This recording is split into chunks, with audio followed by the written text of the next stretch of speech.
Hey man, I know if you click on this video right now, you're not feeling too good. Probably the worst you felt in a long time. And you're searching for answers.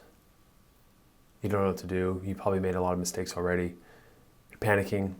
You're scared. Are you going to lose her? How this all happened?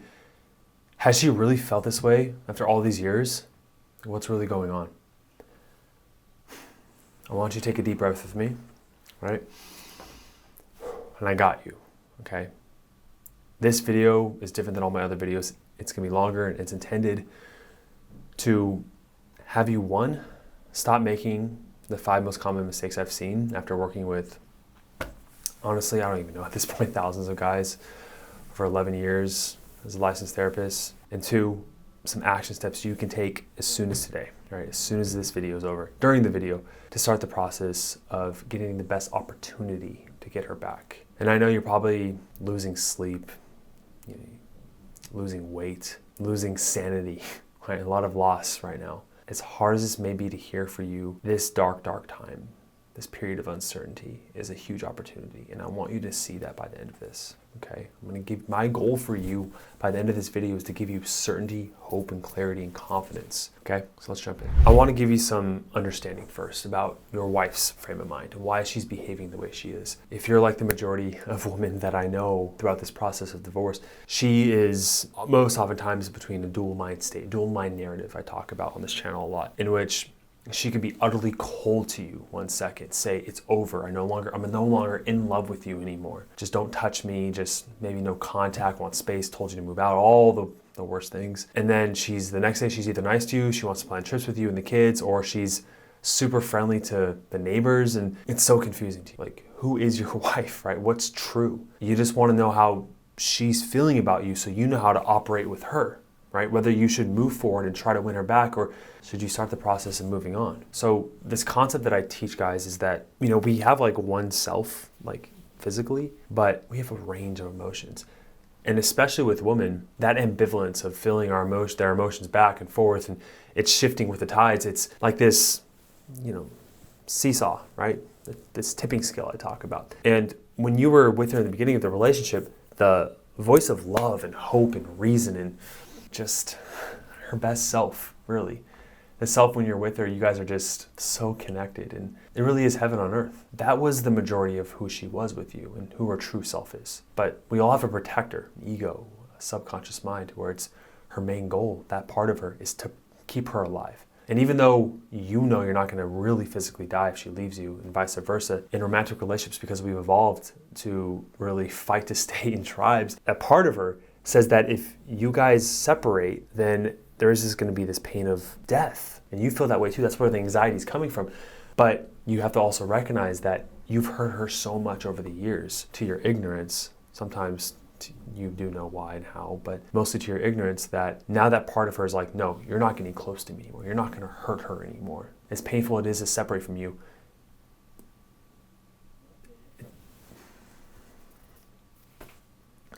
it's better for her in her mind to leave you. And you have to accept that. That's where it's at right now. But the silver lining is that voice of love. It's still inside of her.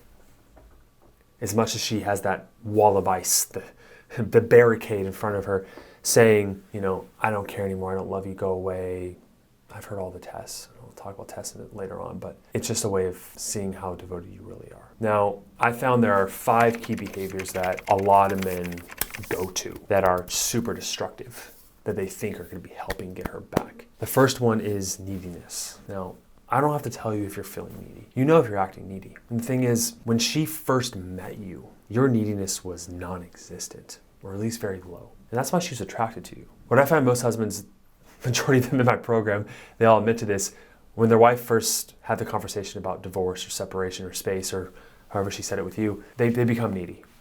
They beg, right? They start to buy her all the flowers, and they start to follow her around like a puppy dog, come home from work early, and do all these things that she's been asking for all the years, but it's coming from a place of insecurity from you. It's like, please, like, this is what she says, please don't leave me, please, please, please. And when you act that way, you're just confirming in her mind that you're not the guy to be with. She is biologically repulsed by that behavior in you. And the crazy thing is that a lot of guys are like, she's my wife and I've known her for 20 years, 10 years, however long. Like, doesn't she see that I'm trying, that I want her back, that I love her, that I'm trying? But to her, you have to recognize that in her mind, what those behaviors say is that, oh, you're only doing those things for me after I'm threatening to leave you. As soon as I come back, you're gonna go back to your old ways. And whether you think you're going to or not, that's what she thinks. So what's the answer? We'll get to it, don't worry. First, for Pareto's principle, 80-20 rule, 80% of getting your wife back is stopping the negative behavior. That's why we're starting there. So you have to stop being needy, right? There's something called covert contracts I talk about in this course, in the program, also on this channel. It's also discussed in Never Mr. Nice Guy. It's a really good book I suggest you read. But you need to stop being needy, okay? Any needy behavior, she'll intuit. Women are so intuitive, she'll sniff it out. It just confirms that you're not the guy for her. Second is logic. Now I know you probably have a very good problem-solving career, whether you're a lawyer or doctor or you own your own business or you're an engineer, or it's the majority of the guys I work with, but you solve problems in your career. That's what men do majority of the time, right? Unless you have more of a feminine polarity to you, which is not a bad thing. I do. I'm a therapist, right? I work with people. But main thing is that when you solve problems all day, you come home and you wear that hat with her. And women, they seek connection. They want connection more than anything else. Where us men, we want challenge, accomplishment, and peace. And then back to challenge again. That's the masculine paradigm. But you're trying to use logic to convince her emotions. And it's really this square peg into a round hole. It really is. So the moment she pulled away and you said, what about all our memories?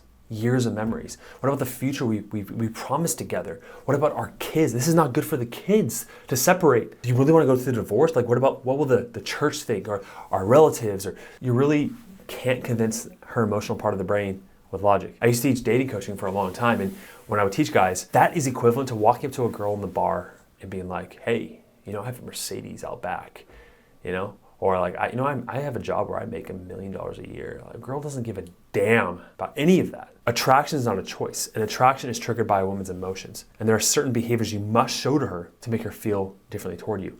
And logic will never work. You cannot convince her logically. So stop that. The third biggest mistake, it's not really one behavior, but it's any behavior you have with the attachment of resentment. Resentment is like this metaphor I talk about where you're trying to rebuild this house for your wife. Okay, I always use the house metaphor. In this house, right? She wants to live in a house that makes her feel protected and provided for. The two biggest emotional needs you give a woman: safety, right, and security. And this house has been falling apart, okay? Now you're remodeling the house, you're doing the right things, but you have resentment. Because I know your wife's not perfect. I know she's hurt you. The act of her wanting divorce, space, separation, an emotional affair with some guy at work, whatever the case may be, that hurt you. That was a betrayal. I get it. She's not perfect. I know this. But if you harbor resentment toward her, it is corrosive acid underneath that house, melting away at you. And if you do all the right things that I tell you, all the right things, you stop these needy behaviors, you stop the logic, you stop the things I tell you, and you start taking correct action. But she feels your resentment in your tone, even your thoughts. She can read your mind, man. It's gonna fall apart. I'll tell you how to get rid of that resentment in a little bit. The fourth behavior is victimhood. I hate victims. It is the opposite, the antithesis of what I preach here, okay? You need to take, as Jocko Willink said, extreme ownership for everything. I don't care what she's done. There will be a time where she does ask for forgiveness from you, okay? She will, when she feels connected to you. But this is also connected to logic. You can't say, well, you've done this, this, and this over the years. How could you leave me? That's just more evidence to prove her right. You're right, I have done those things to you, so maybe we shouldn't be together. Do you see what I mean? Here's the thing. A lot of guys think that there's a difference between intention and its effect. As an example, let's say you talk to your kids a specific way and you want to raise them, right? And you try to get them to do the homework, and the way you speak with them makes your wife feel that you guys are not on the same page. And then she feels undermined, okay? Now, your intention may be to have what's best for the children, but its effect is that your wife feels undermined. A lot of guys think if I take ownership that my wife is feeling undermined, that I'm wrong. No, man. All you're saying is that I understand that by my actions, I made you feel this way because your actions did make her feel that way. You can let her know your intentions, but seek first to understand her. And so that's an example of taking full ownership over your part of this, because if you don't take full ownership, she also will not come back. The more you dig in, the more excuses you use, the more she doubles down. It's called the law of reciprocity. If you take full ownership, you forgive her, you'll see her lighten up as well. The fifth behavior that puts the nails in your divorce coffin is indecisiveness. I call it the purgatory state. And so I lay out this metaphor. I want you to imagine, well, first, before I tell you this metaphor, I want you to know that the most masculine trait you can have as a man, there's a couple, but is like this, boom, certainty with what you want. No doubt in your mind. None. You know what you want. But just like she has that dual mind narrative, so do you. I know you do. You have that voice that says, I can get her back. I know I am her soulmate, the love of her life. Like, I'm the best guy for her. But there's the other voice in your head, isn't it? The voice of doubt. The voice of doubt says, well, maybe I'm not the best guy for her. Maybe I'm not good enough for her. What if she loves someone else? What if she leaves me? The thing is if you listen to that voice of fear in situations, it's going to prevail. And you're going to show up as a guy that also guarantees that you are not the guy for her. Her biggest need is connection. Women want commitment and connection. If you waver with wanting her or not, like aren't fully committed, she will sense that uncertainty. And she responds to that with her uncertainty. You're leading. You have no idea, even probably, I don't know the amount, but I have a good idea. How much of her response to you is predicated on the way you feel toward her. It sucks that I see so many men who have all the right things in place and they cannot let go of their resentment and they aren't fully certain of getting her back. And that doubt is what really pushes the wife away. The metaphor is that I tell guys that you're on this cliff. You're hanging by one hand. It's painful. Your shoulders hurt. You're aching. You look down. Abyss. Blackness. Nothing. You don't want to let go. What if you fall to your death? But you don't want to climb up that thing either because you feel like your wife pushed you off and you're hanging there in pain. You don't want to put the work to go back up with her. You want her to pull you up because you think she's the one that pushed you off. And sitting there in that purgatory is hell on earth. You must make a decision. I'm all for, obviously I'm biased, but I'm all for fighting for her so you don't live with regret, because if you don't fix this, the same problems with her are going to show up in the next relationship. I can guarantee you that. So why not commit 100%? So you can look back 15, 20 years in the future and say, I tried my hardest to fight for what was most important to me. I want to talk about her biggest test. I already alluded to this already, but she's in that dual mind state. That protector in her is all of the alarm bells are going off, right? She says, there's no way that after all these years, I'm finally doing something for myself and I'm moving away and I'm done. I want to let you know that woman that you married, that woman that puts her head on your chest, that you've cuddled, that you've had sex with, that you've gone on vacations with, that you've looked into her eyes and saw the depths of her soul and you knew that she loves you. That woman is still in there, behind that veil of pain. Not anger, it's pain. Anger is protection. She's in pain. I don't want you to see her behaviors that are hurting you as intentional. She's not aware of how she's hurting you. Talk about the story of the blind man. You can watch that video right there. She's in pain. You can choose to heal her and work through with her and come out stronger on the other end, because I'm telling you, if you work through this, you will come out stronger. Not just with her, but yourself. You will develop as a man. But the more you think of the negative, of her leaving you, you're reacting in fear. If I tell you not to think of a pink elephant, what pops up in your head? If you think, I don't want a divorce, I don't want a divorce, I don't want a divorce. Instead, if you flip that to, what do you want? You want your wife back. You focus on what you want. That's what you go toward. Erase that fear in your mind, okay? Now, as far as action steps, obviously I do offer a call with my team and myself. If you want a guided action step, you can take that. That's totally fine, but you can also do this yourself if you feel like you're confident to. So here's some next action steps you can take. The first thing is you have to learn to forgive her completely. That's that foundation we talked about, getting rid of that corrosive acid. Find a way to completely let go. If you're thinking when you're talking to her of bringing up past mistakes she's made when she's mad at you, you just have a little bit of resentment. You can tell if it's there, that resentment will eat away at you. You have to forgive her first, okay? Forgiveness comes first. After you forgive her, you must go back to these past events that she's leaning on toward to create the narrative that you are the villain. You must fix those. Now, I do these through the CLC reports, they're closed loop change reports. And I have my whole team look at your letters and we develop them in a way to have its intended response showing that you've changed, okay? But if you can write letters to her showing her these new insights and perspectives on these past pains that you've caused her, that starts to heal the past wounds, okay? Step 3, you need a framework for passing your test moving forward. She will continue to test you more than any other time in your life is right now, because when you start to make these positive changes, she's going to doubt it, as she should. She's going to take a sledgehammer to that house, start to hit at it, because she wants to know that if she pushes you off your mission, your change, your transformation, and you go back to the way you were, you react to her, it was all a facade. But if you stay on that course, she can trust you again.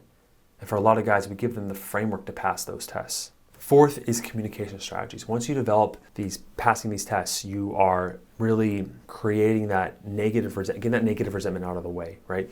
You reach a stage, I call stage 3 out of the 5 stages, but like neutrality, okay?